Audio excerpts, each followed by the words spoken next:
5분 안에 술래의 눈을 피해 결승선에 들어오는 분들은 통과입니다.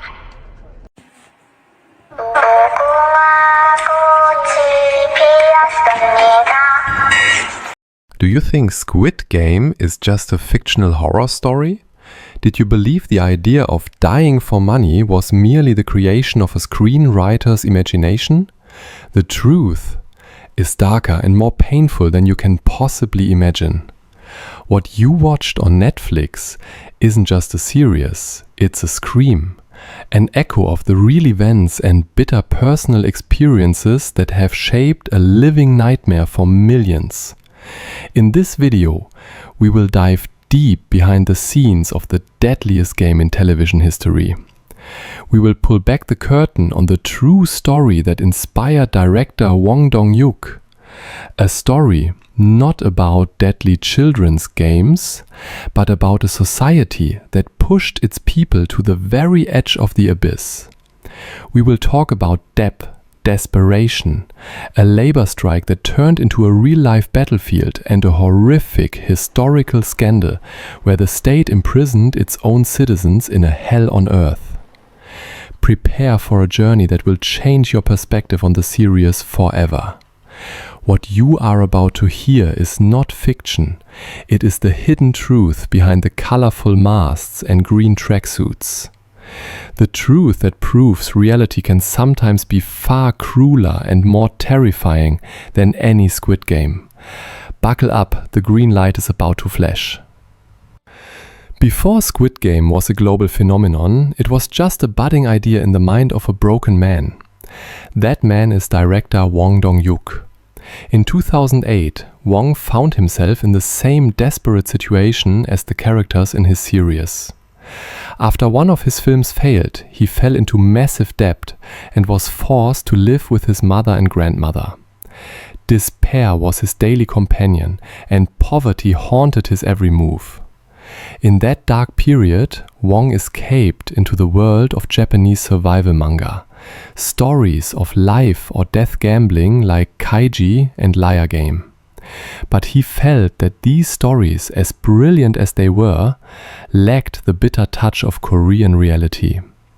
This is where the first spark for Squid Game was born. It wasn't just a passing thought, it was a reflection of his own life. The character of Seong Gi-hun, the indebted protagonist living with his elderly mother, gambling away his last few won, was an extreme version of the director himself.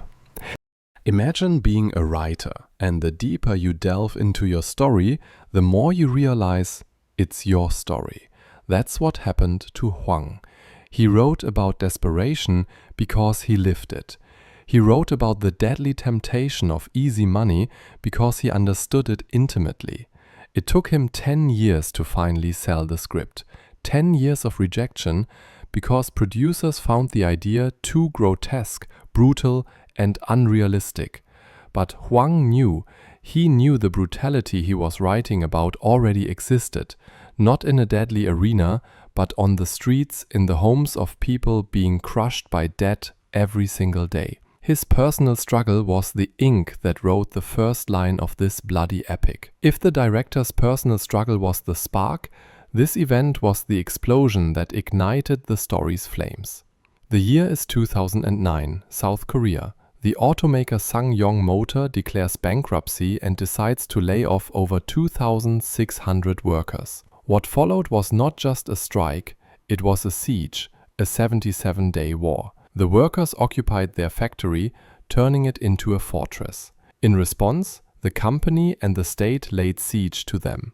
Water, food, and electricity were cut off, just like what happened to the players in Squid Game when the masters wanted to provoke them into killing each other. The police used extremely violent tactics, from water cannons to tear gas dropped from helicopters and even sonic devices that emitted excruciating noise. This incident left a deep scar on Korean society.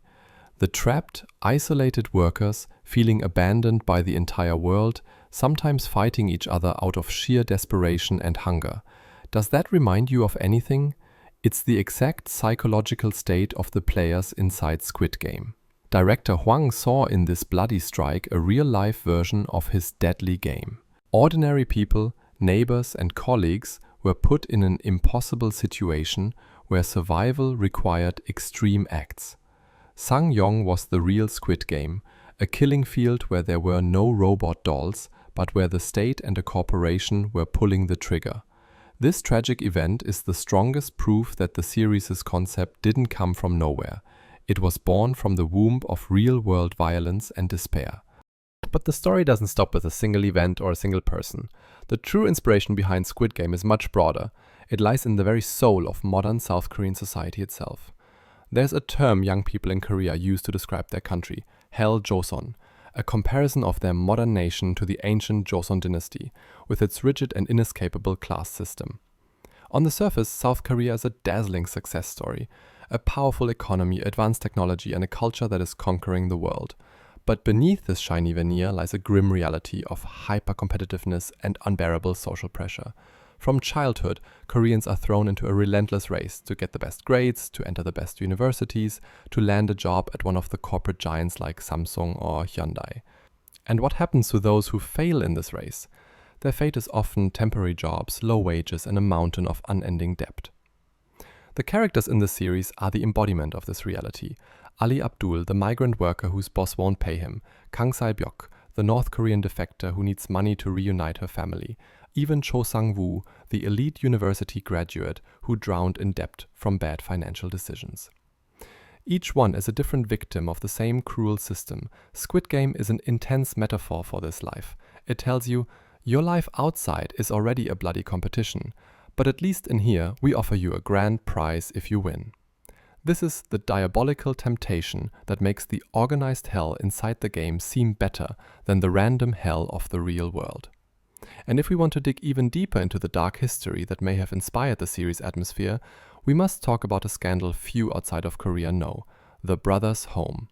In the 1970s and 80s, under the guise of cleaning up the streets for the 1988 Seoul Olympics, the government funded a massive facility that was supposed to be a welfare center for the homeless, orphans, and the disabled. But the reality was a nightmare. Thousands of people, including children and ordinary citizens, were abducted from the streets and forcibly detained in this facility. There, they were subjected to slave labor, torture, horrific abuse, and murder. It was a real-life concentration camp, operating with the state's knowledge under a false banner of care and reform. Now consider the parallels with Squid Game. A group of marginalized and vulnerable people are rounded up and detained in an isolated location. The place is presented to them as an opportunity, a chance at a clean life in the brothers' home, a chance to win money in the game. They are controlled by a mysterious and cruel authority, the guards at the facility, the masked staff in the game. They are stripped of their identities. They become mere numbers. And their lives are worthless to their captors. Although the director has not confirmed this scandal as a direct inspiration, the spirit of the Brothers' Home, this hell on earth created by the state under a mask of order and false promises, permeates every scene of Squid Game, adding another layer of real-world horror to the story. So, is Squid Game a true story? The answer is no and yes. No, there was no secret island where people were killed playing children's games. But yes, the desperation that drove 456 people to gamble with their lives is absolutely real. It's real in the director's personal struggle with debt. It's real in the memory of the violent SsangYong strike.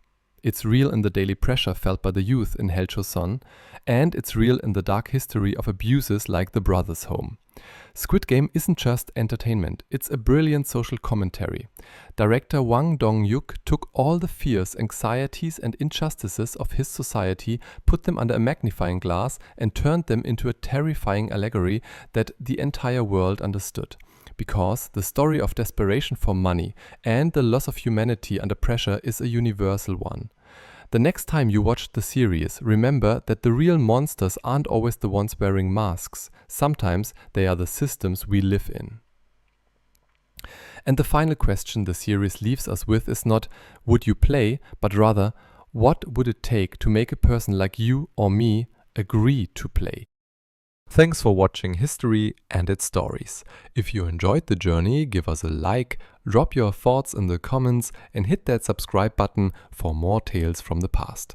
Until next time, keep exploring, stay curious, and remember, history isn't just facts, it's full of unforgettable stories.